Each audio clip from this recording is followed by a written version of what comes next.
Hello everybody, I hope your day is going well. We are now in the 4th week of September 2020. This month is all about habits, goals, organization, and things like that. So let's have a quick recap of the last 3 weeks. So here are the things that we went over. We made some goals for the month in the plum paper journal. Then we created a small to-do list for the following day. We gave ourselves practice assignments for the following day. And we got a habit tracking chart going. We have a great setup. All these things that I was talking about is the setup that leads you to the most important part, which is the process itself, the work, the grind, if you want to call it that. So if you did all the things from the last 3 videos, but you're not gonna put in the work, then everything that I talked about becomes useless, because this is the most important part. This is the heart of it all. Now, don't misunderstand. The setup is very important. There is a saying going around the internet to not focus on your goals, focus just on your systems.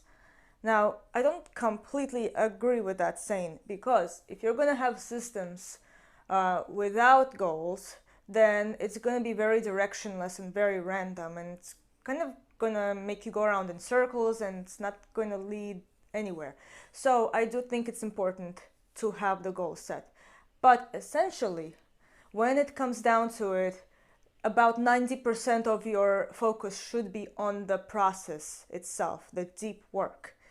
And the remaining 10%, you can zoom out and remember what those goals are and see where you are, and hey, maybe you drifted somewhere else and something else more interesting came up, depending on your situation. So here are some important things to remember about deep work and to help guide you in the right direction. And I'm going to use violin practice as an example, because that's what I do. And you can apply it to whatever it is that you're focused on, whether it's practicing your instrument, studying, exercising, or cooking, even washing dishes maybe. This can be applied to so many things. So, the heart of doing the hard work, it really comes down to staying in the present moment as much as you can. So, what does that mean? It means that you're focusing on what you're doing right now, right in this moment. Not what you did half an hour ago, or not what you're going to do after. So for example, if I'm practicing a scale, I'm not thinking about something that I said in a conversation last night, or what piece am I practicing after this. I'm not daydreaming about being back on the big stage once this pandemic is over and things reopen. No, I'm not thinking about any of that. I'm just thinking about this specific scale that I'm playing, what the notes sound like, what's the intonation, what am I doing with my bow, things like that. So staying in the moment, very important. And this does take practice, and over time it gets a little easier. Next, let's cut off as many distractions as we possibly can. Now, some things might be outside of our control, like if you're living with many roommates, or if you're living with your family, or if you live in a big city like me and there are a lot of noises outside happening. But do what's within your control. So, for example, closing your laptop, putting your phone in airplane mode. Now, some of us use our phones to practice, including myself. I use the metronome, and I like to self-record certain things in my practice sessions. So I turn off notifications or put my phone on airplane mode while I'm practicing. This way I can focus on the music more. The next tip is to focus on just one thing at a time, even if this one thing takes only 1 or 2 minutes to do. So this is very important, because it could be something very simple. If you're rosining your bow, focus on how you're rosining your bow. If you are putting your instrument up, focus on how your body is feeling. Check your posture in the moment. So the point is that it's better to do one small thing at once and just have your focus on that one thing. instead of having your mind juggling back and forth between different things or trying to multitask. Our brains are actually not wired to be good multitaskers. So it's better to just do one thing well than to do two or three things, kind of half of our potential in the moment. The next tip is also very important. And remember, don't expect instant gratification. You're in this for the long haul, and sometimes it's difficult to see the small increments of improvement that you are making, especially if you're doing something every day, like practicing. So because it's difficult to see the improvements, and also speaking of that, the improvement is not going to be linear. It's not going to be that simple. It's going to look something more like the stock market. My teacher used to tell me that it's going to go have its up and down moments, but the general direction will be up over the years. So because of this, I do encourage, if we're talking about practicing, for example, I encourage you to video record yourself every once in a while. Actually, get into the habit of doing that, because then you can put this in your archives and take a look at it later, and then you're going to see the result as being more evident.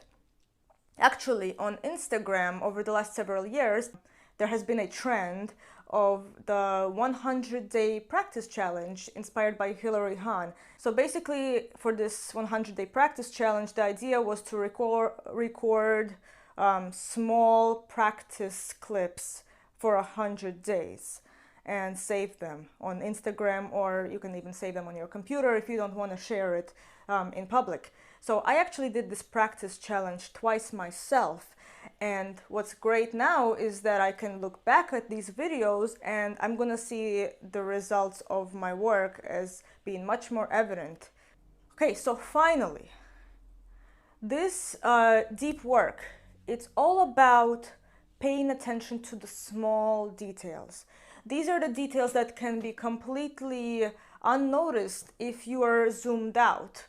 If you are playing a piece through from beginning to end, at tempo, for example, you might miss small things such as phrasing, dynamics, small intonation things here and there, what part of the bow you're using. All of those details can be completely passed in your progress. So it's very important that when you're practicing, when you are having a very focused session on, say, one page of music or even maybe a few measures of music, that you really analyze what's happening. For example, how does my finger actions feel? What part of the bow am I playing at? What kind of attack should this note have in relation to the one after it? What kind of vibrato should I use here based on the character? What kind of character comes across when I use a certain type of vibrato versus another one? And this is where self-recording is very helpful, so you can listen separately from when you're actually playing. Where in the architecture of the music are you? How does one note relate to another note? Where in the phrase does it lie? Then how does one phrase relate to another phrase? What is happening in the accompaniment or in the orchestra? Okay, so I'm just giving you a bunch of examples that you can analyze when you are practicing. Then after I've done that kind of work, I can zoom out a little bit and play through a section and then see the before and after. There are an infinite amount of possibilities for this. It depends on what your goals are, what you're doing, So once you are immersed in deep work like this and staying in the present moment, you naturally enter a state of flow in which you are so involved in the activity that the time passing by, you don't notice it so much anymore, and you become very efficient at what you do, you become more productive, you solve problems easier. In fact, I bet many of you listening have heard the term flow, because it was this concept was coined by the famous Hungarian psychologist Mihaly Csikszentmihalyi, and he wrote a book called Flow, in which he talks about this concept and how it and what happens in our brains when we enter this state. So once again, a quick recap of September.